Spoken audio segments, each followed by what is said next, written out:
నమస్తే, welcome to DNA daily news analysis. Bharat కు వచ్చి రష్యా అధ్యక్షుడు పుతిన్ కు పాలం ఎయిర్పోర్ట్ లో ప్రధాని మోడీ ఘన స్వాగతం పలికారు. ప్రోటోకాల్ ను పక్కన పెట్టి మరీ పుతిన్ కు మోడీ స్వాగతం చెప్పారు. దాదాపు 4 ఏళ్ల తర్వాత ఆయన ఢిల్లీకి వచ్చారు. 23వ ఇండియా రష్యా వార్షిక శిఖరాగ్ర భేటీలో భాగంగా ప్రధాని మోడీతో పుతిన్ సమావేశమయ్యారు. రష్యా నుంచి చమురు కొనుగోలు చేస్తుండడంపై గురుగా ఉన్న అమెరికా భారత్ పై ఆంక్షలు విధించింది. ఈ నేపథ్యంలో పుతిన్ భారత్ పర్యటన ప్రాధాన్యత సంతరించుకుంది. పుతిన్ పర్యటనలో భారత్ తో రక్షణ రంగంలో కొత్త ఒప్పందం, భారత్ తో పౌర అణు సహకారంపై అవగాహన ఒప్పందానికి రష్యా పార్లమెంటు తాజాగా ఆమోదం తెలిపింది. మొత్తం 28 గంటల పాటు భారత్ లో ఆయన పర్యటన కొనసాగనుంది. ఇదే అంశంపై ఇవాళ డిఎన్ఏలో మా ఎడిటర్ భరత్ తో డిస్కస్ చేద్దాం. భరత్, ప్రోటోకాల్ ను పక్కన పెట్టి మరి పుతిన్ కు మోడీ స్వాగతం పలకడాన్ని ఎలా చూడొచ్చు? సో ప్రోటోకాల్ పక్కన పెట్టి జనరల్గా ఏంటంటే విదేశాంగ శాఖ మంత్రి లేకపోతే క్యాబినెట్ మినిస్టర్ స్వాగతం పలుకుతారు వేరే దేశ అధ్యక్షుడు వచ్చినప్పుడు. సో అమెరికా అధ్యక్షుడు వచ్చినప్పుడు కూడా గతంలో ఈ విధంగా స్వాగతం పలికారు నరేంద్ర మోడీ. సో రష్యా కూడా అంతే ఇంపార్టెన్స్ ఇస్తున్నట్టు తెలవాలన్న ఉద్దేశంతో స్వయంగా ఆయన ఎయిర్పోర్ట్కి వెళ్ళి స్వాగతం పలికారు. ఇద్దరు కూడా ఇప్పుడు ఒకటే కారులో ట్రావెల్ చేయబోతున్నారు. ఒకటే కారులో ప్రధానమంత్రి నివాసానికి నేరుగా వెళ్తారు. ప్రధానమంత్రితో ప్రైవేట్ డిన్నర్. ప్రధానమంత్రి నరేంద్ర మోడీ, పుతిన్ ఇద్దరు కూడా వాళ్ళిద్దరే ఉంటారు డిన్నర్లో. రేపు రాష్ట్రపతి భవన్లో అందరిని ఆహ్వానిస్తారు. రేపు రాష్ట్రపతి భవన్లో మళ్ళీ ఆయన గౌరవార్థం విందు ఉంది. But it's a private dinner. మొన్న కూడా మనం చూసాం చైనాలో షాంఘై కోఆపరేషన్ మీటింగ్లో కూడా ఏం జరిగిందో. పుతిన్ స్వయంగా నరేంద్ర మోడీని తన కారులో వెంటబెట్టుకొని హోటల్ దాకా వెళ్ళారు. సో వీళ్ళిద్దరి మధ్య పర్సనల్ కెమిస్ట్రీ బాగుంది. అయితే ఇది భారతదేశం రష్యాకు సంబంధించిందే కాదు, ప్రపంచ దేశాలన్నీ కూడా ఆసక్తిగా ఎదురు చూస్తున్నాయి. ముఖ్యంగా అమెరికా, యూరోపియన్ యూనియన్ ఇవన్నీ కూడా ఇవాళ ఒక 4-5 దేశాల రాయబారులు నిన్న చాలా పత్రికల్లో వ్యాసాలు రాశారు. భారతదేశం చెప్పాలి, రష్యాకు నచ్చజెప్పాలి, ఉక్రెయిన్ యుద్ధాన్ని ఆపాలంటే మన దేశం రష్యాకు సహకారాన్ని ఆపేయాలి, పుతిన్కు మీరే చెప్పండి అని విజ్ఞప్తి చేస్తున్నాయి. సో ఇది ఒక్క భారతదేశం దృష్ట్యా కాకుండా ప్రపంచవ్యాప్తంగా చాలా ఇంపార్టెంట్ మీటింగ్. ట్రంప్ పుతిన్ మధ్య మీటింగ్ మొన్న ఒక 1.5 మంత్ బ్యాక్ ఎంత ఇంట్రెస్ట్ను క్రియేట్ చేసిందో. సో ఇప్పుడు మోడీ పుతిన్ లేకపోతే పుతిన్ భారతదేశ పర్యటన కూడా అదే విధమైన ఇంట్రెస్ట్ను క్రియేట్ చేస్తోంది. సో స్వయంగా అందుకని నరేంద్ర మోడీ వెళ్ళారు. వాళ్ళిద్దరు కలిసి ఇప్పుడు ఒకటే కారులో ట్రావెల్ చేస్తూ ప్రధాని నివాసం లోక్ కళ్యాణ్ మార్గ్లో ఉన్న, ఇంతకుముందు 7 రేస్ కోర్స్ రోడ్ ఉండేది, దాని పేరు లోక కళ్యాణ్ మార్గ్ అని మార్చారు. సో ఆ లోక్ కళ్యాణ్ మార్గ్లోని ప్రధానమంత్రి నివాసానికి వెళ్తారు. సో ఇక్కడ మెయిన్గా ప్రధానంగా అంశాలు, రష్యాను మనం ఏమంటామంటే ఇవాళ పీయూష్ గోయల్ కామర్స్ మినిస్టర్ ఒక వర్డ్ వాడారు, సుఖ్ దుఃఖే సాతి. అంటే మనం కష్టంలో ఉన్నా లేకపోతే సుఖంలో ఉన్నా, మనం బాధలో ఉన్నా సంతోషంలో ఉన్నా ఎప్పుడు కూడా రష్యా మనతో ఉంది. మనం నెహ్రూ సమయంలో అలీన విధానం అని చెప్పాం, కానీ tilt towards Soviet union, America కంటే సోవియట్ యూనియన్ వైపు అప్పుడు మనం నెహ్రూ ఆయనలో మొగ్గు చూపాం. తర్వాత సోవియట్ యూనియన్ ముక్కలైనా సరే రష్యాతో మన ఫ్రెండ్షిప్ చెక్కు చెదరలే. ఇవాళ మనం వాడుతున్న రక్షణ అన్నీ కూడా రష్యా మనకు టెక్నాలజీ ట్రాన్స్ఫర్ చేసినవే. సుకోయ్ యుద్ధ విమానాలైనా, బ్రహ్మాస్ క్షిపణులు అయినా, S-400 డిఫెన్స్ సిస్టమ్ అయినా అన్నీ కూడా రష్యా మనకు ట్రాన్స్ఫర్ చేసినవే. సో డిఫెన్స్ పరంగా మనం రష్యా మీద ఆధారపడ్డాం. పాకిస్తాన్కి అమెరికా సాయం చేసింది, F-16 యుద్ధ విమానాలు, మిగతా అన్ని కూడా. ఎందుకంటే ఆఫ్ఘనిస్తాన్ యుద్ధంలో మాకు సహాయపడాలంటే అవి తీసుకొచ్చి పాకిస్తాన్ మన మీద యుద్ధంలో వినియోగిస్తుంది. సో డిఫెన్స్ పరంగా మన ఇద్దరి మధ్య, రష్యా భారత్ మధ్య చాలా మంచి సంబంధాలు ఉన్నాయి, ఇంకా మెరుగు కూడా అవుతాయి. ఇప్పుడు అమెరికా ఏం కోరుతోంది, మనం ఇంతకుముందు వరకు కూడా ఈ ఉక్రెయిన్ యుద్ధం స్టార్ట్ అయినంత వరకు కూడా పెద్దగా ముడి చమురు రష్యా నుంచి కొనుగోలు చేయలేదు. ఇరాను, సౌదీ అరేబియా ఇటువంటి దేశాల నుంచి కొనుగోలు చేశారు. కానీ ఎప్పుడైతే ఇరాన్ మీద ఆంక్షలు పెట్టారో, తర్వాత ఉక్రెయిన్ యుద్ధం స్టార్ట్ అయిందో, అప్పుడు మన రష్యా మీద దగ్గర చాలా క్రూడ్ ఆయిల్ కొన్నాం. అంతకుముందు 1% మాత్రమే ఉండే మన క్రూడ్ ఆయిల్ ఇంపోర్ట్స్లో, అది కాస్త 40% అయింది. సో మొన్న అమెరికా ఆంక్షలు కూడా విధించింది రష్యన్ ఆయిల్ కంపెనీల మీద. అమెరికా ఏమంటుందంటే భారతదేశం ఇండైరెక్ట్గా రష్యా ఉక్రెయిన్ యుద్ధాన్ని స్పాన్సర్ చేస్తుంది. భారతదేశం నుంచే ఇప్పుడు రష్యా ముడి చమురు కొనుగోలు ఏవైతే డబ్బులు ఉన్నాయో వాటి ద్వారా పుతిన్ ఉక్రెయిన్ మీద యుద్ధం చేస్తున్నారు. సో ఇండైరెక్ట్గా హెల్ప్ అవుతుంది. ఉక్రెయిన్ యుద్ధాన్ని ఆపాలంటే భారతదేశం పూర్తిగా ముడి చమురు కొనుగోలు ఆపేయాలని.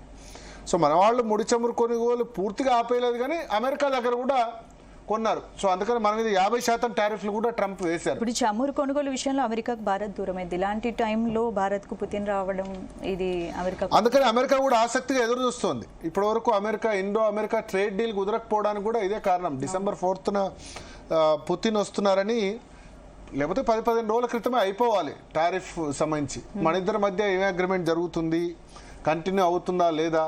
ఇప్పుడు ఒకవేళ మన రష్యాకు అవుట్రైట్గా ఉన్న తర్వాత మరి ట్రంప్ ఇప్పుడు అక్కడ క్రిస్మస్ వస్తుంది, టారిఫ్లు ఇండియా ప్రొడక్ట్స్ మీద 50% విధిస్తే కనుక అక్కడ ప్రజలే కొనుగోలు నష్టపోతారు.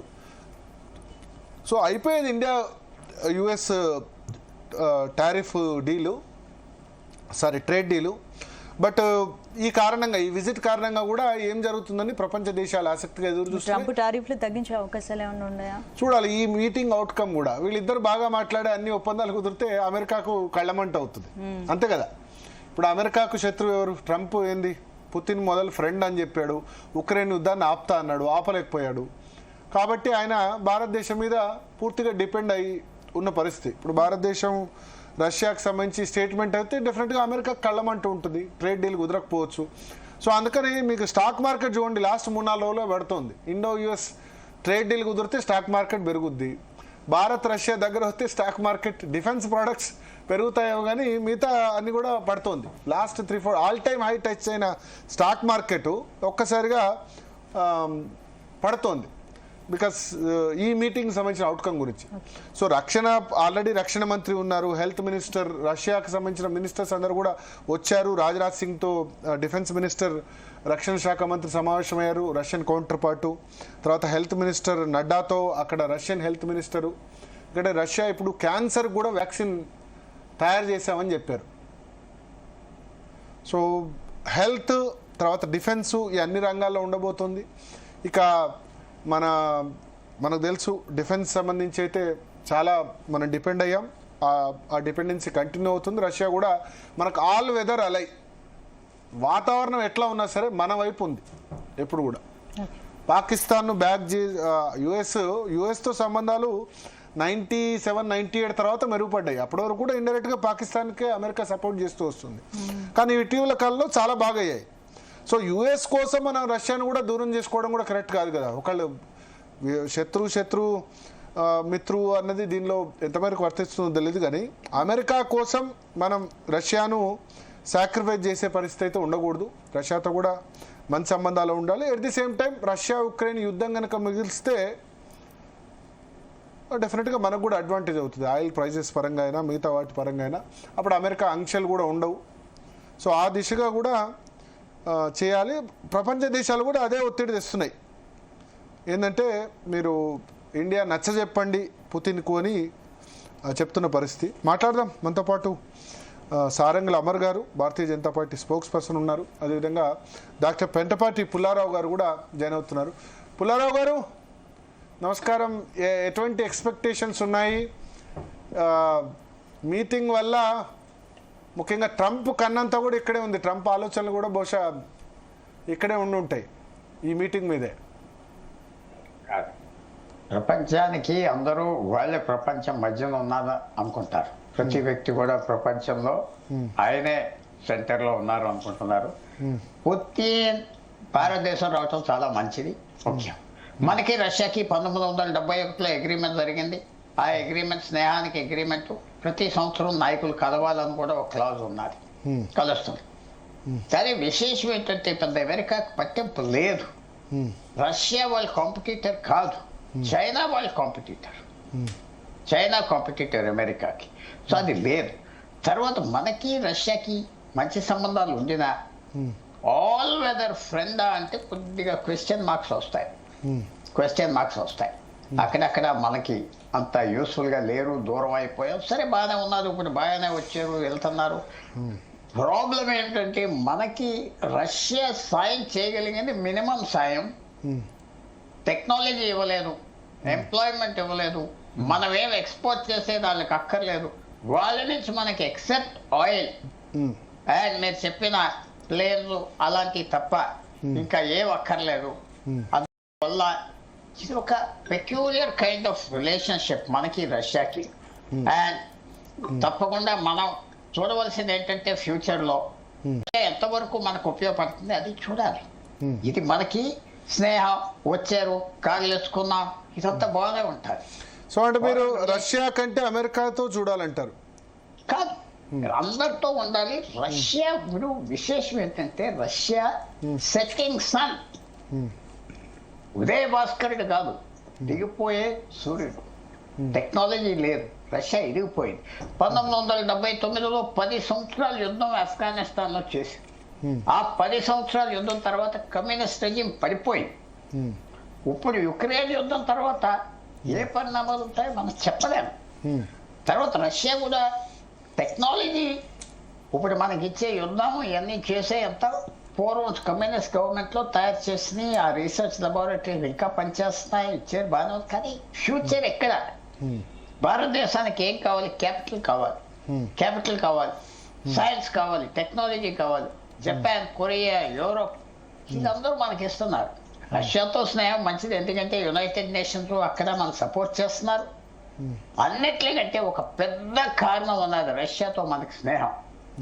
చైనాతో రష్యా బాగా దగ్గరగా ఉంటున్నారు. మనం రష్యాతో వెళ్ళిపోతే చైనాకి ఇంకా వెళ్ళిపోతారు. వ్యాసిల్ స్టేట్ అవుతుందా? వ్యాసిల్ స్టేట్ అంటే వాళ్ళకి ఒక సబ్ కాంట్రాక్టర్ లాగా అయిపోతుందా? అది ఇవాళ న్యూయార్క్ టైమ్స్ అందరు రాశారు. అందువల్ల భారతదేశం ఏంటంటే మనం రష్యాతో స్నేహం ఈ పరిస్థితుల్లో చైనా గురించి పెద్ద ఉపయోగం. సెప్టెంబర్ 3వ తారీఖు నుంచి చైనాకి మన మీద, సెప్టెంబర్ 1 నుంచి మనతో కొద్దిగా పీస్ఫుల్గా ఉండాలి. నరేంద్ర మోడీ గారు అక్కడికి వెళ్ళారు, పుతిన్ అందరు కలిశారు. రష్యా చేయి దాంట్లో చాలా ఉన్నది. చైనాతో మీరు భారతదేశంతో తగు పెట్టుకుంటా ఉంటే మీరే నీరసం అయిపోతారు. వాళ్ళు అమెరికా దగ్గరికి వెళ్తారు, యూరోప్తో వెళ్ళిపోతారు, మళ్ళీ వదిలేసి వెళ్ళిపోతారు అని పుతిన్. చైనా తగ్గింది. సో రష్యా మనకి ఎక్కడ ముఖ్యం అంటే చైనా సంబంధాల్లో ముఖ్యం, చాలా ముఖ్యం. తర్వాత ఒక పెద్ద కంట్రీ, పెద్ద ఫోర్స్, డౌట్ లేదు. కానీ పూర్తిగా ఈ స్నేహంతోనే అయిపోయిందంటే కరెక్ట్ కాదు. తర్వాత ప్రపంచం అంతా చూస్తున్నారంటే కరెక్ట్ కాదు. మన పక్క దేశాలు చూస్తున్నారు. రష్యా తగ్గింది. ఈవేళ G2 సూపర్ పవర్లో లేదు. ఒక యుక్రెయిన్తో యుద్ధం చేసి సాధించలేకపోతుంది. మర్చిపోదు. ఇవన్నీ ఉన్నాయి. కానీ ఫైనల్గా ఏమిటంటే తప్పకుండా మనతో పుతిన్ రష్యా స్నేహం మంచిది. 26 సంవత్సరాలు రష్యాను పరిపాలిస్తున్నారు.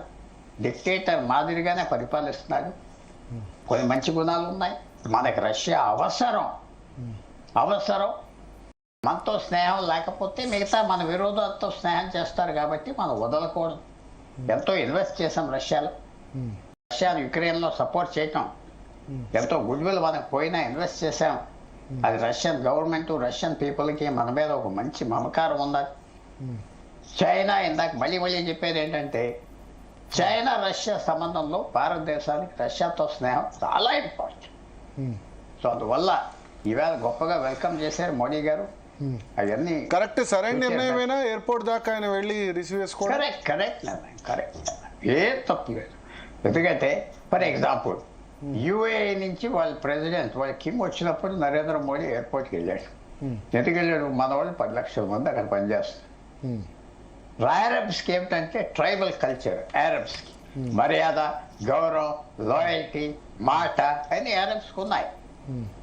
అరబ్స్ వాల్యూ చేస్తారు ఆ మర్యాద, గౌరవం ఎంత. సో మంచిది, తప్పులేదు. మెజర్డ్ రిసెప్షన్ అంటే మనం వాళ్ళని రిసీవ్ చేసుకోవాలి. దీనివల్ల లాభం ఏంటి? అంతే పెద్ద లాభాలు ఉన్నాయి కాబట్టి వెళ్ళారు ఎయిర్పోర్ట్కి. అది మనం మర్చిపోకూడదు. అందువల్ల ఇది ఎలాగొస్తుంది, దీని ఫ్యూచర్ ఏంటి మనం రాను మనం చెప్పగలం, కానీ అప్పుడే చెప్పలేం. దీని బెనిఫిట్స్ ఏంటి తర్వాత చెప్పగలం. ఓకే. సో అమర్ గారు, సో ఎందుకంత ఇంపార్టెన్స్ ఇచ్చా అంటారు నరేంద్ర మోడీ స్వయంగా పుతిన్ రిసీవ్ చేసుకోవడం? ఇవాళ ప్రైవేట్ డిన్నర్ కూడా ఉంది. భరత్ గారు, మీకు అట్లాగే మన ప్రేక్షకులకు అందరికీ నమస్కారం. ప్రధానంగా ఈరోజు వరల్డ్ వైడ్ మనం చూసినట్టయితే ఒక పక్కన యుద్ధం నడుస్తున్నది, శాంక్షన్స్, అమెరికా శాంక్షన్స్ చేస్తున్నది, టారిఫ్ వార్ నడుస్తున్నది. ఇవన్నిటి మధ్యలో గ్లోబల్ సౌత్ అనే ఒక కొత్త పవర్ సెంటర్ ఎమర్జ్ అవుతున్న సమయంలో భారతదేశము అంటే భారత్ ఎట్లా సెంటర్ ఆఫ్ అట్రాక్షన్ అవుతున్నది అనేది మనం చర్చించుకోవాల్సిన అక్కర ఉన్నది. ఇందాక అట్లాగా పుల్లారావు గారు చెప్పిన అనేక అంశాలను మనం చూసినట్టయితే ఈరోజు రష్యన్ ప్రెసిడెంట్ పుతిన్ గారు ఇండియాకు వచ్చిన సందర్భంలో భారత ప్రధాని డైరెక్ట్గా వెళ్ళి వారిని రిసీవ్ చేసుకోవడం అనేది ఖచ్చితంగా అవసరం. ఎందుకంటే అవసరం అనే దానికంటే వారిద్దరి మధ్యలో ఉండే ఆ రిలేషన్షిప్ను ప్రపంచానికి ఒక మెసేజ్గా ఇవ్వడం కూడా చాలా ఇంపార్టెంట్. ఎందుకంటే ఈయనే అక్కడికి వెళ్ళినప్పుడు వారి ఇక్కడికి వచ్చినప్పుడు వారిద్దరి మధ్యలో ఉన్న ఇంటిపెన్స్ ఇందాక కూడా మీరు చెప్తున్నారు కదా private dinner. So private dinner లాంటి ఒక మెసేజ్ వరల్డ్కి వెళ్ళాలి. రెండో పాయింట్ ఏంటంటే భరత్ గారు, ఇక్కడ ప్రధానంగా మనకు రష్యాకు ఉన్న వాణిజ్య ఒప్పందాలు ఏవైతే ఉన్నాయో ఇప్పటి వరకు ఉన్న వాణిజ్య ఒప్పందాలు ఇక ముందు రాబోయే రోజులలో ఉండే వాణిజ్యం especially Indian exports to Russia. ఇప్పటివరకు మనం ఓన్లీ ఇంపోర్ట్స్ చేస్తున్నాం. ఆల్మోస్ట్ 90-95% మనం ఇంపోర్ట్సే ఉన్నాయి రష్యా నుంచి చూస్తే. If I'm not wrong $69-68 billion 90% మనం ఇంపోర్ట్సే ఉన్నాయి, ఆయిల్ కానీ మిగతా విషయాలు, రక్షణ ఒప్పందాలు అవన్నీ. కానీ ఎక్స్పోర్ట్స్ విషయాలకు వచ్చేటప్పుడు టెక్స్టైల్ ఎక్స్పోర్ట్స్, అగ్రి ఎక్స్పోర్ట్స్, ఇప్పుడు మనం చైనాకు చూసినట్టయితే అగ్రి ఎక్స్పోర్ట్స్ చాలా ఎక్కువ ఉంటాయి. అట్లాగే రష్యాకు కూడా అగ్రి ఎక్స్పోర్ట్స్ ఇంప్రూవ్ చేయాలి, మన రైతులకు ఉపయోగించుకోవాలి, ఆ రైతులు ఉపయోగపడాలనేది మోడీ గారి యొక్క ప్రధానమైన ఉద్దేశం. గారు ఏమంటారంటే రష్యా అస్తమిస్తున్న సూర్యుడు అంత మనకేం ఏ దేశం కూడా అస్తమిస్తున్న సూర్యుడు అని ఎట్లా అనుకుంటారండి? ఇప్పుడు World War II నేను మీకు చెప్తాను, World War II ఎప్పుడైతే హిట్లర్ పైన మిగతా మొత్తం ప్రపంచం కలిసి దాడి చేసినప్పుడు, ఇటు రెడ్ ఆర్మీ దగ్గర నుంచి అమెరికన్ సోల్జర్స్ వరకు అందరు కలిసి దాడి చేసినప్పుడు Germany was scene as a completely dead economy. అంటే ఇక జర్మనీ అయిపోయింది, జర్మనీ అనేది ఇక ఈ భూప్రపంచం మీద ఉండదు అని అప్పుడు అనేక పేపర్లు కానీ అనేక మంది అనలిస్టులు కానీ చెప్పారు. కానీ ఈరోజు జర్మనీ ఉంది. ఈరోజు Germany is fourth largest economy in the world. It's not dead, right? So Germany చచ్చిపోలేదు కదా, అట్లాగే రష్యా చచ్చిపోతుందని మనం అనలేము.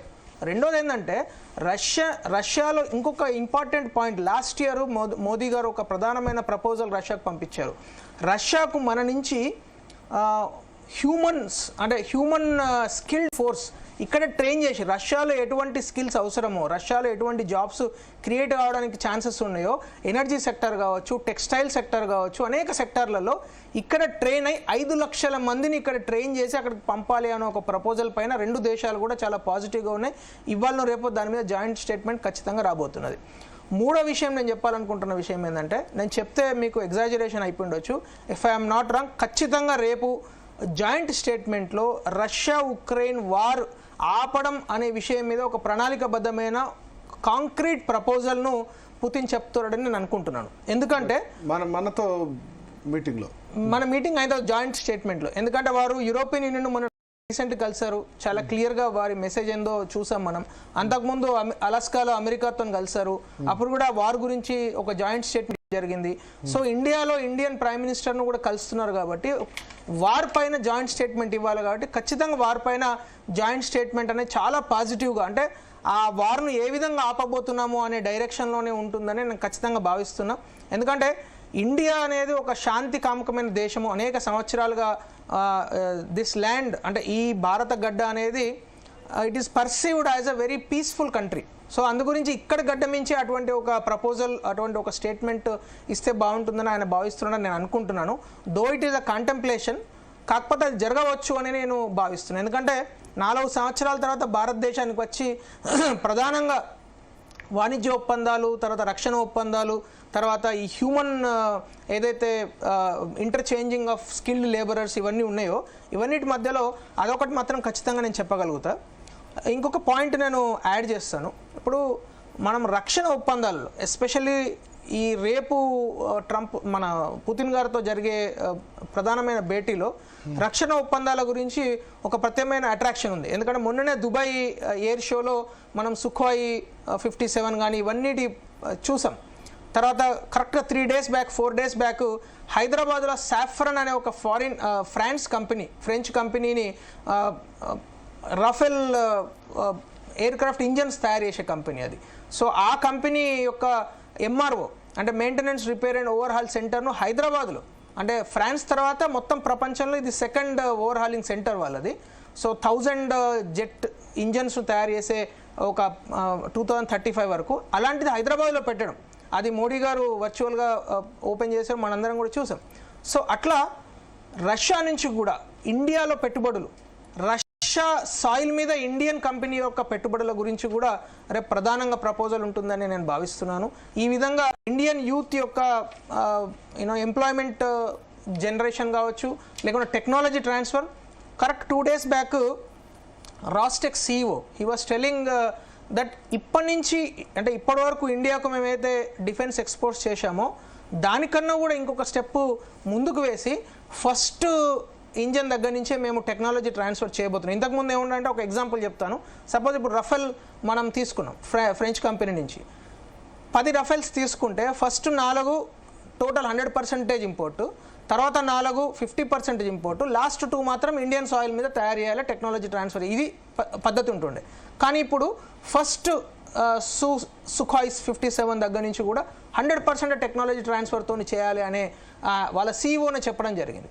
అట్లాగే ఇంకో కంపెనీ రొసటామ్ అని ఒక న్యూక్లియర్ అంటే సివిల్ న్యూక్లియర్ సెక్టార్లో చాలా ఫార్వర్డ్ ఉన్న కంపెనీ, చాలా అప్డేటెడ్ టెక్నాలజీ ఉన్న కంపెనీ. ఆ కంపెనీ కూడా మహారాష్ట్రతో మనము మీకు జ్ఞాపకం ఉంటే బడ్జెట్లో 1500 నుంచి 2000 వెరీ స్మాల్ మాడ్యులర్ రియాక్టర్స్ను తయారు చేసుకోవాలి ఇండియాలో అని ఒక ప్రపోజల్ కోసం దాదాపు 15,000 crores బడ్జెట్లో పెట్టడం జరిగింది. అంటే సివిల్ న్యూక్లియర్ ఫెసిలిటీస్లో small 20 megawatt nuclear power plants అనేక చోట్ల ఇండియాలో పెట్టాలని. సో అలాంటి ఒక ప్రపోజల్కు రష్యన్ కౌంటర్ పార్ట్ ఏదైతే రొసటామ్ అనే కంపెనీ ఉందో వాళ్ళు MOU తీసుకోవడం జరిగింది. మహారాష్ట్రలో వాళ్ళు they are going to establish their manufacturing plant. So అది 6 months బ్యాక్ స్టార్ట్ అయింది. మోస్ట్ ప్రాబబ్లీ ఇంకొక 2.5 yearsలో అది కంప్లీట్ కావస్తున్నది. ఎందుకంటే ఇండియాలో ఆ టెక్నాలజీ లేదు. స్మాల్ మాడ్యులర్ రియాక్టర్స్ను తయారు చేసే టెక్నాలజీ లేదు. We have large nuclear reactors technology ఉంది, న్యూక్లియర్ కార్పొరేషన్ కూడా ఉంది కాబట్టి పబ్లిక్ సెక్టర్ అండర్టేకింగ్. అట్లాగే కూడంకులంలో న్యూక్లియర్ రియాక్టర్స్ను రిపేర్ కావచ్చు, దాని ఇంప్రూవ్మెంట్ కావచ్చు, దాని ఎక్స్పాన్షన్ కావచ్చు, ఇవన్నిటికి కూడా రష్యన్ టెక్నాలజీ సేమ్ రొసటామ్ కంపెనీ డైరెక్ట్గా మేము సపోర్ట్ చేస్తాము, ఫుల్ ఫ్లెడ్జ్డ్గా టెక్నాలజీ ట్రాన్స్ఫర్ చేస్తామని కూడా చెప్పడం జరిగింది. సో ఇవన్నీ చూసినట్టయితే just to summarise my points, Russian friendship with India ఒక మెసేజ్ ప్రపంచానికి వెళ్ళాలి. ఈ మెసేజ్ వల్ల అమెరికాతో సంబంధాలు ఇంపాక్ట్ కావా?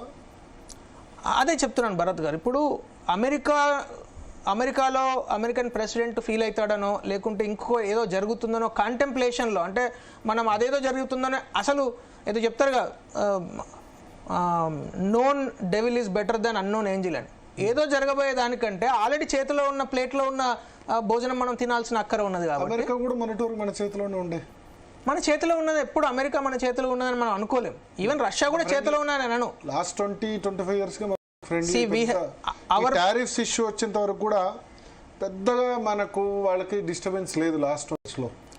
నాకు అర్థమైనంత వరకు భరత్ గారు, మోడీ గారి పరిపాలనలో అంటే మోడీ ప్రభుత్వ పరిపాలనలో మన విదేశాంగ నీతి సింపుల్గా చెప్పాలంటే trust no one and we have no enemy. ఎవరు మనకు శత్రువు కాదు, అట్లాని ఎవరిని పూర్తిగా నమ్మలేము. రష్యా అయినా, అమెరికా అయినా, చైనా అయినా. ఇప్పుడు చైనాకు ప్రధానమంత్రి మోడీ గారు వెళ్ళడం జరిగింది. 2020 కరోనా తర్వాత మనం చైనీస్కు అసలు ఒక వీసా కూడా ఇవ్వలేదు, కానీ we started giving visas from October. Chinese ఇక్కడ రావడం స్టార్ట్ అయింది. సో చైనా నుంచి పెట్టుబడులు స్టార్ట్ అవుతాయి, కానీ ఏ రోజు కూడా చైనా మన వీసాను ఆపలేదు. కరోనా నుంచి కూడా మన వాళ్ళు అక్కడికి వెళ్తూనే ఉన్నారు. In fact I personally visited China recently. నేను అనేది ఏంటంటే, సో చైనాతో ఫ్రెండ్షిప్ కుదిరిందా అంటే 100% ఇది కుదిరింది. అట్లా అని చైనాను పూర్తిగా నమ్ముతామా? నమ్మలేం. Same with Russia, same with America, same with any other country. ఇప్పుడు ఫ్రాన్స్ ఫర్ ఎగ్జాంపుల్, ఫ్రాన్స్తో మొన్న సాఫ్రాన్ అనే కంపెనీ హైదరాబాద్లో పెట్టుబడులు పెట్టింది, 1300 కోట్ల రూపాయల పెట్టుబడులు. అట్లా అని మొత్తం ఫ్రాన్స్ మీద డిపెండ్ అవుతామా? No, we depend on no one, we trust no one, and that doesn't mean that we have any enemy in the world. So global సౌత్లో ఈరోజు ఇండియా సెంట్రిక్గా మన సౌత్ ఆఫ్రికాలో చూసాం G20 మీటింగ్స్లో, అట్లాగే ఆస్ట్రేలియా, కెనడా అండ్ ఇండియా కలిపి అసిటీ ఒప్పందం చేసుకున్నాం మనం AI కోసము, రైట్? సో ఇలాంటి అన్ని పరిణామాలను మనం చూసినట్టయితే ఈరోజు భారతదేశం అనేది చాలా ఇంపార్టెంట్ కంట్రీగా ప్రపంచంలో భారతదేశంతో ఉండే ఫ్రెండ్షిప్ ఆ దేశాల సాయిల్ మీద ఆ దేశ ప్రజలకు అప్పీల్ చేసుకోవడానికి. ఇంతకుముందు ఒక అమెరికన్ ప్రెసిడెంట్తో షేక్ హ్యాండ్ ఇస్తే ఒక దేశాధినేతకు అదొక పెద్ద ఇంపార్టెంట్ అచీవ్మెంట్ లాగా ఉంటుండే. అలాంటి సేమ్ అచీవ్మెంట్ ఈరోజు భారతదేశ ప్రధానిని కలవడము, భారతదేశంతో ఒప్పందం చేసుకోవడము అనే ప్రధానమైన భూమిక మనం పోషిస్తున్నామని ఖచ్చితంగా చెప్పగలుగుతున్నాం. ఎందుకంటే ఆస్ట్రేలియా ప్రధానమంత్రి మీకు తెలుసు ఏం చెప్పాడో, మోదీ ఈజ్ బాస్ అన్నాడు ఆయన పబ్లిక్గా, నాట్ ప్రైవేట్లీ. సో అలా క్లియర్గా మోడీ గారి యొక్క ఇంపార్టెన్స్, అట్లాగే భారతదేశం అంటే మోడీ అంటే he is representing 140 crore people. So భారతదేశం యొక్క ఇంపార్టెన్స్ అనేది ప్రపంచ స్థాయిలో ప్రతి దేశంలో కూడా క్లియర్గా కనబడుతున్నది. ఈరోజు ప్రతి కంపెనీ యొక్క CEO, MNCs, every one is appreciating and they want to invest in India. Yeah Paparao గారు, సో ఏం ఎక్స్పెక్ట్ చేయొచ్చు సార్? మీరు అన్మ్యూట్ చేయండి, మ్యూట్ తీసేయండి. ఏం ఎక్స్పెక్ట్ చేయొచ్చు రేపు జాయింట్ స్టేట్మెంట్లో హైదరాబాద్ హౌస్లో? అంటే ఇది మోడీ గవర్నమెంట్కి ఇది కత్తి మీద సాము ఇవాళ. పుట్టిన ఇక్కడికి రావటం, పుట్టిన పర్యటన అటు యూరోప్ దేశాలు ఇటు అమెరికా చాలా దగ్గరగా గమనిస్తున్నాయి. అంటే వాళ్ళకి ముఖ్యంగా యూరోపియన్ యూనియన్ దేశాలు బగ్గుమంటున్నాయి పుట్టినంటే రష్యా అంటే. ఆ నేపథ్యంలో ఇప్పుడు జరిగే ఆప్టిక్స్ ఏదైతే కనపడబోతున్న గోల్హమి, ఒక దగ్గరతనం, ఒక ఆత్మీయత కనపడితే అది కొంత యూరోపియన్ యూనియన్ దేశాల దగ్గర ప్రతికూలంగా, అమెరికా దగ్గర కూడా ప్రతికూలంగా ఉండే అవకాశం ఉంది. ఇది ఒక ఇబ్బందికరమైనటువంటి కత్తి మీద సాగు వ్యవహారం. కరవమంటే కప్ప కోపం, విడవమంటే పావు కోపం అన్నట్లుగా ఉన్నటువంటి వ్యవహారం ఇది. ఎందుకంటే పుటిన్ కానీ రష్యా మనకు అత్యంత సన్నిహిత దేశం. ఇది ప్రభుత్వాల పరంగానే కాదు, ప్రజల పరంగా కూడా రెండు దేశాల మధ్య చాలా సన్నిహిత సంబంధాలు ఉన్నటువంటి, చారిత్రకంగానే చాలా దగ్గర దేశం. ప్రజలు విపరీతంగా అభిమానిస్తారు ఇక్కడ, అక్కడ ప్రజలు కూడా భారత్ అభిమానిస్తారు. ఇట్లాంటి సంబంధాల్లో, ఇట్లాంటి పరిస్థితుల్లో ఆ సంబంధాన్ని కాపాడుకోవడం చాలా ముఖ్యం. పైగా ఏంటంటే పర్యటనలో ఇవాళ చాలా ఒప్పందాలు జరగాల్సి ఉంది, చాలా విషయాలు అంగీకారం కుదరాల్సి ఉంది. కానీ దానికి ఉన్న ఆటంకం, మెయిన్ ఆటంకం ఏంటంటే ఇక్కడ అమెరికాతో బైలేటరల్ ట్రేడ్ అగ్రిమెంట్ అక్కడ పెండింగ్ లో పడి ఉంది. ఆ పెండింగ్ లో ఉన్నటువంటి బైలేటరల్ ట్రేడ్ అగ్రిమెంట్ అలా ఉండగా, పెండింగ్ లో బైలేటరల్ ట్రేడ్ అగ్రిమెంట్ ఉండగా వీళ్ళు ధైర్యం చేసి ఎంతవరకు ఏ ఒప్పందాలు చేసుకోగలరు. ఎందుకంటే వాళ్ళ పుట్టినతో పాటు వాళ్ళ డిఫెన్స్ మినిస్టర్ కూడా వచ్చాడు ఆయన. అంటే డిఫెన్స్ అగ్రిమెంట్స్, డిఫెన్స్ కి సంబంధించిన మాటలు కూడా ఖచ్చితంగా చాలా ప్రాధాన్యతాంశాలుగా ఉంటాయి. కానీ ప్రాధాన్యతాంశాలుగా ఉంటే SU ఏదో విమానాలు కొనే ప్రతిపాదన కూడా రష్యా అవి కొనే ప్రతిపాదన ఉంది. కానీ రెండో పక్కన అమెరికా నుంచి F-25 విమానాలు ఉన్నాయి కదా, ఆ విమానాలు కొనే ప్రతిపాదన అటు పెండింగ్ లో ఉంది. ప్లస్ బైలేటరల్ ట్రేడ్ అగ్రిమెంట్ కూడా పెండింగ్ లో ఉంది. ఇప్పుడు అది పెండింగ్ లో ఉండగా ఇక్కడ మన రష్యాతో కనుక ఈ విమానాలతో కొనుగోలు ఒప్పందం చేసుకుంటే అది అమెరికాకి ఆగ్రహం తెప్పిస్తుంది. కాబట్టి చాలా కత్తి మీద సాగు వ్యవహారం లాగా ఈ రోజు పుట్టిన రావటం అనేది ఏదో అంటారు కదా,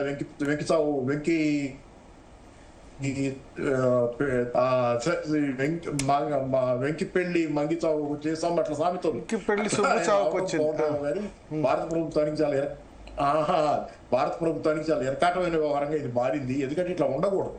దేవుడితో సంబంధాలు ప్రపంచం అంతా ఒకటైనా కానీ స్నేహితుల దగ్గర మనం ఓపెన్ గా ఉండగలగటం, మా స్నేహితుడిని ఓపెన్ గా డిక్లేర్ చేసుకునే పరిస్థితి. ఇందాక సరే ఇది కొంచెం కష్టమైన టాస్క్. 2 రోజుల పాటు దాన్ని మరి ఒప్పందాలు చేసుకోవడం మరీ కష్టం. ఇంత కష్టమైన పరిస్థితిలో కష్టమైన పరిస్థితిలో మరి నరేంద్ర మోడీ స్వయంగా ఎయిర్పోర్ట్కి వెళ్ళి సాధారణంగా స్వాగతం పలికారు. సో మీ వాయిస్ కట్ అవుతుంది పాపారావు గారు.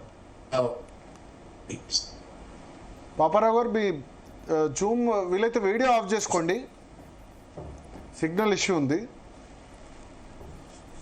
పాపారావు గారు, సో పుల్లారావు గారి దగ్గరికి వెళ్దాం. పుల్లారావు గారు, సో కత్తి మీద సాము ఎంకిపెళ్లి సుబ్బు చావుకు వచ్చింది అని అంటున్నారు పుల్లారావు గారు, పాపారావు గారు. బట్ మోడీ అయితే ఈ విషయంలో యూరోపియన్ యూనియన్ ఎవరిని కేర్ చేసినట్టు కనిపించట్లే. కరెక్టే వాళ్ళు చెప్పింది. ఇలాంటి సంబంధాల్లో మంచి ఉంటుంది, చెడ్డ ఉంటుంది. ఒక రిస్క్ అనేది తీసుకుంటున్నాం కదా, రిస్క్ వెంటనే మనకు తెలియదు. రిస్క్ నా వ్యూ ఏంటంటే పెద్ద అమెరికా పట్టించుకోదు ఈ సంబంధానికి. ఎందుకంటే రష్యా వాళ్ళ కాంపిటీటర్గా చూడలేదు. అమెరికా చైనాతో ఇబ్బంది వాళ్ళకి కాంపిటీటర్గా చూడండి. మరి రష్యన్ ఆయిల్ కొంటున్నామని అడిషనల్ గా 25% టారిఫ్ అది చైనా కూడా కొంటున్నారు. చైనా మీద వేయలేదు కదా, చైనా మీద లేదు 50%, ఓన్లీ మన మీద వేశారు. మన మీద బ్రెజిల్ పైన 2 కంట్రీస్ పైన వేశారు. బ్రెజిల్ పైన కూడా తీసేస్తున్నారు కదా, ఇవాళ నన్ను మాట్లాడారు. పర్మనెంట్ ఫ్యూచర్ కాదు, డొనాల్డ్ ట్రంప్ చేసే పనులు మనం ఎక్స్ప్లెయిన్ చేయడం కష్టం. ఆయనకి పర్సనల్ కోపం కూడా భారతదేశం మీద ఉన్నది ఒకటి. తర్వాత ఎవరితో సంబంధాలు లేవు. పుతిన్ 26 సంవత్సరాలు ఆయన రష్యా హెడ్గా ఉన్నాడు, చాలా దేశాలతో సంబంధాలు పెట్టుకున్నాడు, చూసేడు అన్నీ తెలుసు. తర్వాత ఒక చిన్న విశేషం ఏంటంటే రష్యా ఫారెన్ మినిస్టర్ లావ్రోవ్ 20 సంవత్సరాలు బట్టి ఉన్నాడు, ఫారెన్ అడ్వైజర్గా ఉన్నాడు. తర్వాత ఫారెన్ మినిస్టర్గా 14-15 సంవత్సరాలు. చైనా కూడా వ్యాంగి 20 సంవత్సరాలు బట్టి ఆయన కౌన్సిలర్గా ఉన్నాడు, లేకపోతే ఫారెన్ మినిస్టర్గా ఉన్నాడు. సో కంటిన్యూటీ ఉంటారు రష్యా చైనా సంబంధాలు ఇతర దేశాలతో కంటిన్యూటీ. ఒకనప్పుడు ఒక ఫారెన్ మినిస్టర్ రష్యా ఆండ్రే గ్రోమికో 36 సంవత్సరాలు ఉన్నాడు ఫారెన్ మినిస్టర్, 36 సంవత్సరాలు. మొత్తం ప్రపంచ నాయకులు అందరం చూసి, సో అలాంటి అడ్వాంటేజ్ వాళ్ళకు ఉన్నది రష్యాతో మన సంబంధం మంచిది. కానీ నేను ఇందాక చెప్పింది ఏంటంటే సెట్టింగ్ సన్ అన్న రష్యా పరిస్థితి 20 సంవత్సరాలు 40 సంవత్సరాల క్రితం వేరు, ఇవాళ వేరు. అంటే మీరు ఫ్యూచర్ చూసి చెప్తాను కాదు, మనం కంపారిటివ్గా చూడాలి. ఒకనప్పుడు సూపర్ పవర్, ఇప్పుడు సూపర్ పవర్గా ఎవరైనా గమనిస్తున్నారా? లేదు. కానీ మనకు అవసరం, భారతదేశానికి దేనికి అవసరం? యునైటెడ్ నేషన్స్ అవసరం. మన చుట్టుపక్కల ఉన్న దేశం, మన చుట్టుపక్కల దేశాలతో రష్యాకి మంచి సంబంధాలు ఉన్నాయి. తర్వాత అన్నిటికంటే ముఖ్యం స్ట్రాటజిక్ ఆటోనమీ అని, అంటే ఫారెన్ అఫైర్స్లో మా ఇష్టం వచ్చింది మేము ఆలోచించుకుని దేశానికి చేయవలసింది చేస్తాం అని భారతదేశం ఇవాళ అది కూడా చెప్తుంది.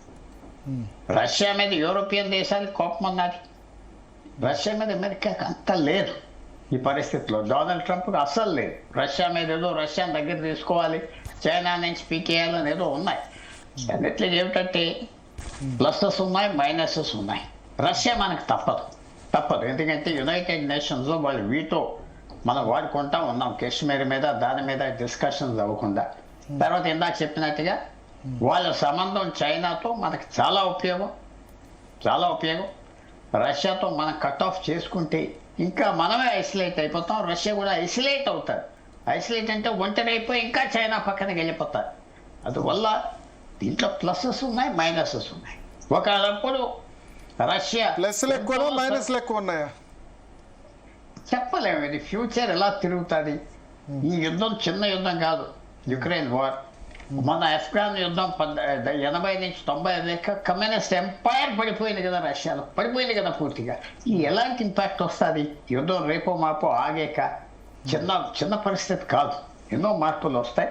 ఫ్యూచర్ అనేది ఇప్పుడు అన్ని దేశాలతో మనకు సంబంధం ఉండాలి. ఇందాక వారు చెప్పినట్టుగా దాని కరెక్ట్ డెఫినేషన్.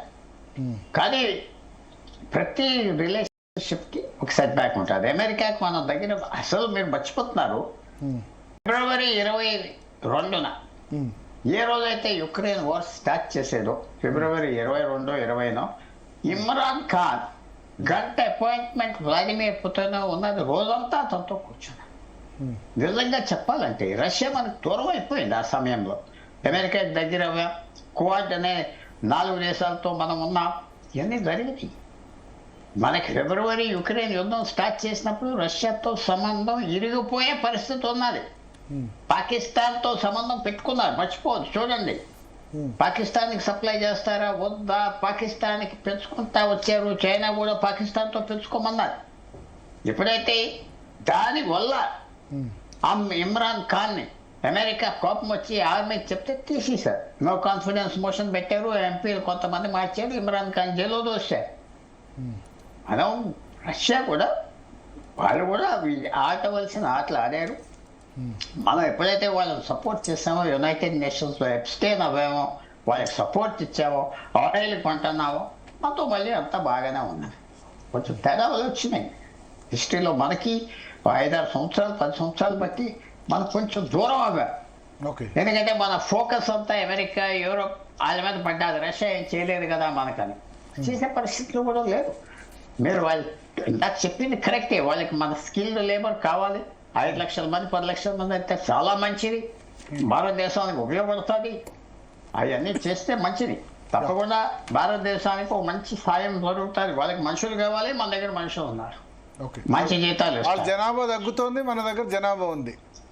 వాళ్ళ దగ్గర వాళ్ళ జనాభా తగ్గుతుంది, మన జనాభా కూడా తగ్గుతుంది, కానీ ప్రస్తుతం మనం 5 లక్షల మంది అక్కడ ఉద్యోగాలు వచ్చినాయి అంటే అంతే కదా ఇక 10 లక్షల కుటుంబాలు 20 లక్షల కుటుంబాలు కాస్తాయి. యా కాస్తాయి ఎందుకంటే ఆ ఇన్కమ్ ఎక్కడికి వస్తుంది, ఎకానమీ ఉంటుంది. సో మంచిది. రష్యాతో మనకు అవసరం ఉన్నది. కానీ ఇంకో పాయింట్ కూడా చెప్తున్నా, మన వారు ప్రొఫెసర్ గారు కూడా కమెంట్ చేయొచ్చు. రష్యా సప్లై చేసే ఆర్మ్స్ రోజు రోజుకి అంటే ఇవాళ కాదు, వాళ్ళ టెక్నాలజీ ఉన్నది. War technology, missile technology, rocket technology వాళ్ళు 70 సంవత్సరాలు డెవలప్ చేసింది ఉన్నది. కానీ ఇవాళ వరల్డ్లో పెద్ద టెక్నాలజీ కంపెనీస్ అన్నీ ఆర్టిఫిషియల్ ఇంటెలిజెన్స్ ఇవన్నిట్లో అడ్వాన్స్ అయిపోయారు కదా. రష్యా ఆ లెవెల్లో ఉన్నదా? సూపర్ పవర్ ఇద్దరు ఉన్నప్పుడు, రష్యా అమెరికా ఉన్నప్పుడు విశేషంగా రష్యా ఉండేది. ఆ లెబొరేటరీస్, ఆ ఇండస్ట్రీస్, ఆ పబ్లిక్ సెక్టర్. ఇప్పుడు రష్యా ఆస్తి దేని మీద? ఆయిల్ అమ్మి బ్రతుకుతాం. ఓకే బాగా చూస్తే పూర్వం టెక్నాలజీ కూడా బాగా డెవలప్ చేశారు. సైన్స్, టెక్నాలజీ అన్నీ ఉన్నాయి. రష్యా కొద్దిగా తగ్గిందంటున్నా, పడిపోయింది, పాడైపోయింది, చెత్త ఏమంటలేదు. కొద్దిగా ఎస్ ఇంకా సీరియస్గా చెప్పాలంటే సెట్టింగ్ సన్ అన్నాం. సెట్టింగ్ సన్ అంటే 24 గంటలు పట్టొచ్చు, 24 సంవత్సరాలు పట్టొచ్చు. ఓకే సో బట్ భారతదేశం కూడా అడ్జస్ట్ చేసుకోవాలి, రీకాలిబ్రేట్ చేసుకోవాలి సంబంధాలు, మంచిగా చూసుకోవాలి అందరినీ. కొంతమందితో ఎక్కువ, కొంతమందితో తక్కువ. ఇవాళ జరిగింది మంచిది, కానీ ఇది వీటి వల్ల పెద్ద చేంజెస్ వస్తాయా ఏమన్నా అంటే చూడాలి. మంచిది, భారతదేశానికి ఈ సంబంధం చాలా మంచిది. చైనా కూడా కొద్దిగా తగ్గుతుంది, రష్యా కూడా. చైనాకి లాస్ట్ పాయింట్ ఏమిటంటే, పాకిస్తాన్ వల్లే కదా మీరు భారతదేశంతో యుద్ధం చేస్తున్నారు, మీరు వాళ్ళు వాడుతున్నారు, కొద్దిగా దూరం అవుతాం బెటర్ ఏమో. అది రష్యా చాలా కన్విన్స్ చేస్తుంది పాకిస్తాన్, చైనా. మీరు గత 3 నెలలు చూస్తున్నారు, చైనా పాకిస్తాన్ మధ్యన కొద్దిగా కూలింగ్ ఆఫ్ ఉన్నారు. కొద్దిగా ఓకే తర్వాత వేడెక్కుతుందా పోతుందా వేరే విషయం. కొద్దిగా ఎన్ని మార్పులు రష్యా చాలా పెద్ద మార్పులు తీసుకొస్తుంది. మనం ఎదురు చూడాలి. కానీ మనకు ఒకటే నెగటివ్ పాయింట్ అంటే, రష్యాకి మనకి బోర్డర్, ల్యాండ్ బోర్డర్ ఒక 20 మైళ్ళు 30 మైళ్ళు తప్పిపోయింది. లేకపోతే మనకి డైరెక్ట్ యాక్సెస్ రష్యాతో ఉండదు. అదొక రోజు వస్తుందని మనం ఆశిస్తాం. ఓకే ఓకే పాపారావు గారు, సార్ ఇంతకుముందు కట్ అయింది మీది. ఎస్ అవును, మీరు ట్రైన్లో చెప్తున్నారు ఉన్నాను. ఎంకిపల్లి సుబ్బి చావుకు వచ్చింది అన్నట్టు. యా సో అట్లా అనుకోవాలా మనం? అంటే దానికి ఇప్పుడు మనం ఎవరి వైపు ఉండాలి? రష్యానా ముఖ్యమా, అమెరికా ముఖ్యమా? అంటే ఇందాక పెద్దలు మన మిత్రులు బీజేపీ నుంచి అనుకుంటా ఆయన yes, అమర్ గారు. తెలియదు కండువా అది. అయితే రష్యానా అమెరికానా కాదు అన్నట్లుగా చెప్పారు ఆయన. మనం అందరినీ ఎవరిని నమ్మటంలో అందరితో ఉంటున్నాము, ఒకళ్ళతో అని కాదనేది. కానీ అలా లేదు. వాస్తవం ఏంటంటే, మనం అమెరికాకి చాలా ఎక్కువ దగ్గర అయ్యాం. హౌడీ మోడీ తెలిసిందే కదా. హౌడీ మోడీ అంటే మోడీ గారు ఎలక్షన్ క్యాంపెయిన్ చేశారు ట్రంప్. అంత దగ్గర అయిన తర్వాత అదంతా ఎంబరాసింగ్ గా మారిన సిచ్యువేషన్. ఈసారి second term Trump second term లో మన మోడీ గారి సంబంధాలు అమెరికాతో, ట్రంప్ తో ముఖ్యంగా ఎంబరాసింగ్ గా మనకు మారిన పరిస్థితిని చూసాం. కాబట్టి ఏంటంటే మనం ఎవరికి దగ్గర కాకుండా లేవు, అమెరికాకి చాలా ఎక్కువ దగ్గర అయ్యాం. అదే మనకి ఇబ్బందికరమైనటువంటి వాస్తవంగా ఉంది. నేను ఇక్కడ చెప్పేది ఏంటంటే, సైద్ధాంతికంగా అదొక మితవాద పార్టీ. ఇది ట్రంప్ రిపబ్లికన్ పార్టీ ఈ రోజు మేక్ అమెరికా గ్రేట్ అగైన్ అనేది వెరీ కన్సర్వేటివ్, వెరీ రైటిస్ట్ మితవాద పార్టీ. బీజేపీ కూడా మితవాద రైటిస్ట్ పార్టీ. సో ఐడియాలజికల్ గా, ఆలోచనల పరంగా వాళ్ళ మధ్య సిమిలారిటీ ఉండొచ్చు. గ్లోబల్ గా 2 దేశాల్లో వేరువేరుగా ఉన్నా అది తప్పు లేదు. కానీ దేశ ప్రయోజనాల దగ్గరికి వచ్చేసరికి ఈ ప్లే చేయకూడదు. కానీ అలా జరిగింది. ఎందుకంటే నాకు గతంలో కూడా తెలుసు, బీజేపీ ప్రతినిధులు చాలాసార్లు రిపబ్లికన్ పార్టీ సమావేశాలకు వెళ్ళొచ్చారు. ట్రంప్ ఉండగా రిపబ్లికన్ పార్టీ సమావేశాలకి సౌహార్ద ప్రతినిధులు ఎలాగో వెళ్ళొచ్చారు. ఈ సంబంధాలు పార్టీల పరంగా ఉన్న పర్వాలేదు, దేశపరంగా చూసుకుంటే మన ప్రయోజనాలు మనకు ముఖ్యం అనేది నా ఉద్దేశం. అలా లేకుండా మనం కొంచెం యాక్ట్ చేయటం వల్లే చాలా ఇబ్బందికరమైన వాస్తవం ఈ రోజు ఏర్పడి మన మధ్య G20 సమావేశానికి. అమెరికాతో సంబంధాలు కేవలం ఇప్పుడు బీజేపీ వచ్చిన తర్వాతే ఉన్నాయా?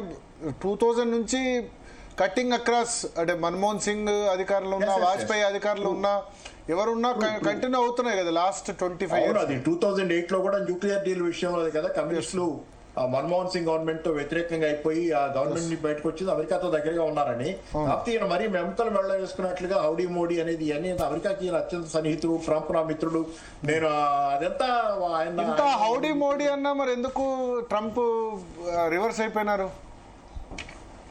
అది మన భ్రమ. హౌడీ మోడీ అంటే మనం నమ్మాం. ఇందాకదే కదా పెద్దల గురించి నేను చెబుతుంది, మనం ఎవరిని నమ్మటలేదని కాదు, ఎక్కువ నమ్మి మోసపోయాం అనేది. ట్రంప్కు వ్యాపారం క్లియర్ గా, ఈజ్ వ్యాపారస్తుడు, మనల్ని పొగుడుతాడు, కావాలంటే ఏమైనా మాట్లాడతాడు, ఆయనకు కావాల్సింది డీల్. అలాగే ఆస్ట్రేలియా ఇందాక ఎవరో ప్రధానమంత్రి ఎవరో మనల్ని ప్రశంసించారు, there is no match to Modi అన్నట్లేదు అన్నారు. అది కూడా ట్రంప్ చూసి నేర్చుకుని ఉంటాడు ఆయన కూడా, మోడీతో ఇలా బాగా నడుస్తుందని. కాబట్టి ఎవరిని పోడేది లేదు ఈ ప్రపంచంలో, ఎవరి ప్రయోజనాలు వాళ్ళవి. ట్రంప్ ఎప్పుడో క్లియర్ గా చెప్పాడు, ఫస్ట్ టర్మ్ లోనే చెప్పాడు, నేను నా దేశ ప్రయోజనాలు తప్పితే నాకు ఇంకోటి అనవసరం, నా పనులు నేను చేసుకుంటా, చేతనైతే మీ పనులు మీరు చేసుకోండి అన్నాడు. చేతనైతే ఎందుకంటే రెండో వాళ్ళు బెదిరించగలను కాబట్టి నువ్వు చేయాలనుకున్నాను. ఎందుకు మనకి మలేరియల్ మెడిసిన్, మలేరియా కోవిడ్ అప్పుడు అది పనిచేస్తుందనే మాట వస్తే మెడిసిన్ పేరు మర్చిపోయా, దాన్ని ఎంత బెదిరించాడు మనల్ని, అది ఇమ్మని మనం ఇవ్వమంటే, అలాంటి చాలా చేశాడు. హైడ్రాక్సిక్లోరోక్విన్ అది ఇవ్వమని మనం చెప్పాం కదా, అప్పుడు మనకు అవసరం అవుద్ది అనే డౌట్ ఉండదు. మెడిసిన్ కాదు, పనికిరాదు, కానీ మొదట అది పనికి వస్తుంది అనుకున్నాం. దాని మీద మనల్ని ఇమ్మని బెదిరించి చాలా చేశాడు ఇట్లాంటి పనులు మనతో, భారతదేశంతో. అరే 25% టారిఫ్ చైనా మీద వేయకుండా రష్యాతో నుంచి ఆయిల్ కొంటే టర్కీ కొంటుంది, మన చైనా కొంటుంది, ఎవరి మీద అయింది 25% టారిఫ్ మన మీద వేసి బెదిరిస్తున్నట్టు ఎవరుకోవాలి ఆయన్ని? ఇవన్నీ ఎక్కడుంది ఇదంతా బలహీనత? ఎక్కడుంది బలహీనత? ఏం చేస్తున్నాడు?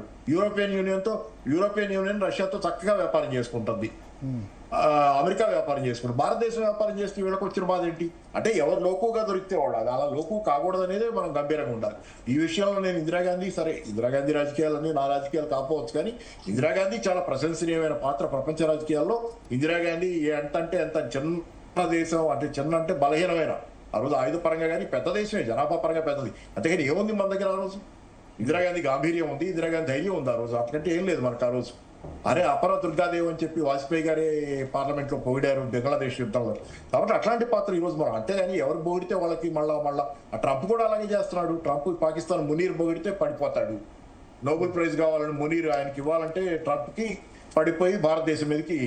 అన్నీ కొంచెం ఏంటంటే కొంత బలహీనతలు, వ్యక్తిగత బలహీనతలు ఎవరికైనా కొన్ని ఉంటాయి, కానీ కంట్రోల్లో ఉంచుకోవాలి. వాటి కొంచెం ఆ ప్రిజం నుంచి కాకుండా ప్రపంచాన్ని చూడటం అనేది ఒక రాజకీయ నాయకుడిగా ఉన్న తర్వాత చాలా అవసరం.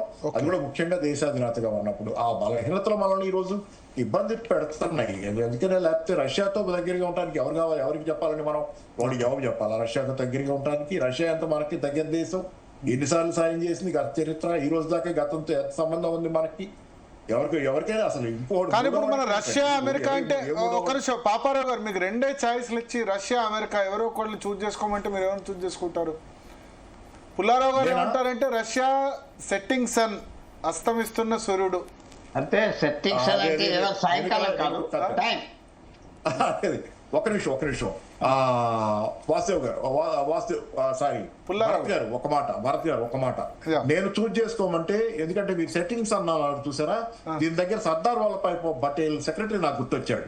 సర్దార్ వల్లభాయ్ పటేల్ గురించి రాస్తా, ఆయన సెక్రటరీ ఒకసారి అన్నాయంట ఏదో విషయంలో అంట, హీజ్ ఏ సెట్టింగ్స్ అని కాదు, సర్దార్ వల్లభాయ్ పటేల్ ఒకసారి తన సెక్రటరీతో అన్నాయంట, మన దేశం రైజింగ్ సన్ ని ఆరాధిస్తుంది, అందుకే సూర్య నమస్కారాలు చేస్తాం రైజ్ అయ్యేటప్పుడు, సెట్టింగ్స్ అన్ని మన దేశం ఆరాధించదు. సెట్టింగ్ అంటే ఎవరైతే పతనం అవుతున్నారో వాళ్ళ పట్ల మనం వాళ్ళని వదిలేస్తామని చెప్పి, అది మంచి ధోరణి కాదు అని కూడా సర్దార్ పటేల్ ఆ రోజే అన్నాడు.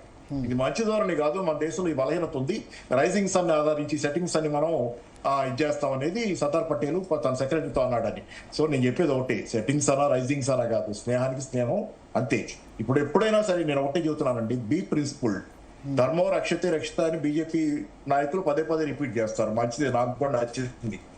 ధర్మాన్ని రక్షించండి, సెట్టింగ్స్ అనా రైజింగ్స్ అనా కాదు. ఎటు సత్యం ఉంది, ఎటు నిజం ఉంది, ఎటు న్యాయం ఉంది, దాంతో నిలబడండి. ఏ రోజైనా జయిస్తారు. కొంచెం కాలం పట్టచ్చు, టైం పట్టచ్చు, లాంగ్ టర్మ్ పట్టచ్చు. ఏంటంటే అవకాశవాదులతో మిలాఖత్ అయితే సెట్టింగ్స్ అను రైజింగ్స్ అని చూసుకొని రేపు పొద్దున ఖచ్చితంగా అది బెడిసికొట్టుద్ది. ప్రతి అవకాశవాది మనల్ని కూడా వదిలేస్తాడు, ఇతరులు వదిలేసినట్టే.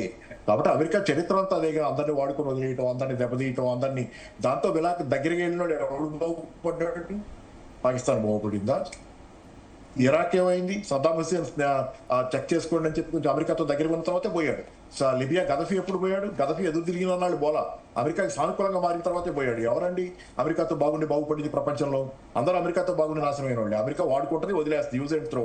కాబట్టి అవసరం లేదు అది. ఓకే అమర్ గారు, సో ఇప్పుడు పుల్లారావు గారు ఒక మాట చెప్పారు, పాపారావు గారు చెప్పింది ఏంటంటే చాలా ఎక్కువ హౌడీ మోడీ పేరు మీద అంత చేయాల్సిన అవసరం లేదు, నరేంద్ర మోడీ ట్రంప్ డైరెక్ట్ గా పొలిటికల్ క్యాంపెయిన్ చేశారు. అదే భరత్ గారు, ఇక్కడ యాక్చువల్గా మీరు గమనిస్తే హౌడీ మోడీ అనేది కరెక్టా తప్ప ఈ వాదనకు నువ్వు వెళ్ళట్లేదు. 2015లో ఒబామా గారు అంటే డెమోక్రాటిక్ ప్రెసిడెంట్ ఇండియాకి వచ్చినప్పుడు ఆయనకు అక్కరలేని పొలిటికల్ స్పీచ్ ఇచ్చారు రిపబ్లిక్ డే రోజు. అంటే ఇండియాలో కమ్యూనలిజం పెరుగుతున్నదని ఇంకోటని. అప్పటికి మోడీ గారు వచ్చి కరెక్ట్గా 1.5 years కూడా కాలేదు. సో అలాంటి ఒక బ్యాక్డ్రాప్లో మోడీ గారు రిపబ్లిక్ పార్టీతో లేకుంటే రిపబ్లిక్ పార్టీతో మన సంబంధాలు నిజంగా చెప్పాలంటే డెమోక్రటిక్ పార్టీలోనే ఇండియన్స్ ఎక్కువ మంది సెనేటర్స్ కాంగ్రెస్ మెన్ ఉన్నారు. మీరు గమనిస్తే in terms of volume numbers చూస్తే 12 మంది కాంగ్రెస్ మెన్ ఉన్నారు, అనేక మంది సెనేటర్స్ ఉన్నారు. But on the from Republican party, from democratic party, not from Republican party. Actually Republican party చాలా తక్కువ మంది ఉన్నారు. అయితే సరే అది ఒక పక్కన పెడితే ఒబామా గారు అట్లా మాట్లాడిన తర్వాత న్యాచురల్లీ రిపబ్లికన్ పార్టీతో ఉండే ఇంటిమసీతో కావచ్చు లేకుంటే ఉండే సందర్భంలో కావచ్చు హౌడీ మోడీ అని వాళ్ళు ఇన్వైట్ చేశారు. అక్కడ ఉన్న ఇండియన్ డయాస్పోరా ఇన్వైట్ చేసింది వీరిని. హౌడీ మోడీ అని ఒక ప్రోగ్రామ్ పెట్టి, అది భారతీయ జనతా పార్టీ ప్రోగ్రామ్ కాదు, నాకు తెలిసి రిపబ్లికన్ పార్టీ అఫీషియల్ ప్రోగ్రామ్ అని నేను అనుకోవట్లేదు. నాకు జ్ఞాపకం ఉన్నంత వరకు అది ఇండియన్ డయాస్పోరా అమెరికన్ సాయిల్ మీద ఒక ప్రోగ్రామ్ పెట్టి ఇద్దరిని పిలిచింది. హ్యావింగ్ సెడ్ దట్, ఇక్కడ అమెరికాతో క్లోజ్ ఉండాలా లేకుంటే రష్యాతో క్లోజ్ ఉండాలా, ఏ దేశాన్ని నమ్మాలి అనే దానికంటే కూడా మన దేశ ఇంట్రెస్ట్లు అనేది హైయెస్ట్ ప్రయారిటీ. ఇప్పుడు భారతదేశంలో ఉండే రైతులకు ఎక్స్పోర్ట్స్ కావాలి. ఇక్కడ పండించే ధాన్యాన్ని చైనా తీసుకుంటుందా, యూరోపియన్ యూనియన్ తీసుకుంటుందా, లేకుంటే కెనడా తీసుకుంటుందా, 100% we have to explore for the different opportunities. రెండు, ఇక్కడ టెక్స్టైల్ సెక్టర్ అనేక మందికి జాబ్స్ ఇస్తున్నది. ఈ టెక్స్టైల్ సెక్టర్కు కరెక్ట్ మనకు కస్టమర్ కావాలి. అది రష్యా అయితే బాగుంటుందా, అమెరికా అయితే బాగుంటుందా, ఆస్ట్రేలియా అయితే బాగుంటుందా. ఆ తర్వాత ఇక్కడ ఉండే మహిళలు తయారు చేసే కాటేజ్ ఇండస్ట్రీస్ కావచ్చు, లేకుంటే ఫుడ్ ఇండస్ట్రీ కావచ్చు, ఇక్కడ తయారు చేయబడ్డే తినుబండారాలు కావచ్చు, ఇవన్నీ ఎక్స్పోర్ట్ కావాలి. లేకుంటే ఇక్కడ మనము రొయ్యలు ఇట్లాంటివి ఏది ఆక్వా కల్చర్ ఏదైతే ఉందో ఆక్వా కల్చర్ని మనం ఎక్స్పోర్ట్ చేయాలి. అది అమెరికా అయితేంది, రష్యా అయితేంది. ఇక్కడ పాయింట్ ఏంటంటే మన ఇంట్రెస్ట్, మన Indian interest is centric. India centric పాలసీసే భారతదేశం ఎప్పుడైనా తయారు చేస్తుంది. తయారు చేస్తేనే మనం ఎదుగుతున్నాం. ఈరోజు అమెరికా ఎక్స్పోర్ట్స్ను సడన్గా టారిఫ్ విధించింది. Are we hit? మన జీడిపి ఏమైనా తగ్గిందా?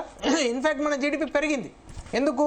మనము చాలా రోజుల క్రితం నుంచే ఆపర్చునిటీస్ని ఎక్స్ప్లోర్ చేశాం. చైనాకి ఈరోజు ఎక్స్పోర్ట్ చేయగలుగుతున్నాం. ఇండియన్ అగ్రికల్చర్ ఎక్స్పోర్ట్స్ అమెరికా ఏదైతే ఆపివేసిందో అదంతా కూడా మనం కరెక్ట్గా ఆక్వాకల్చర్ అంతా చైనాకు ఎక్స్పోర్ట్ చేయగలుగుతున్నాం, ఆస్ట్రేలియాకి ఎక్స్పోర్ట్ చేయగలుగుతున్నాం, అట్లాగే అరబ్ కంట్రీస్కి ఎక్స్పోర్ట్ చేయగలుగుతున్నాం.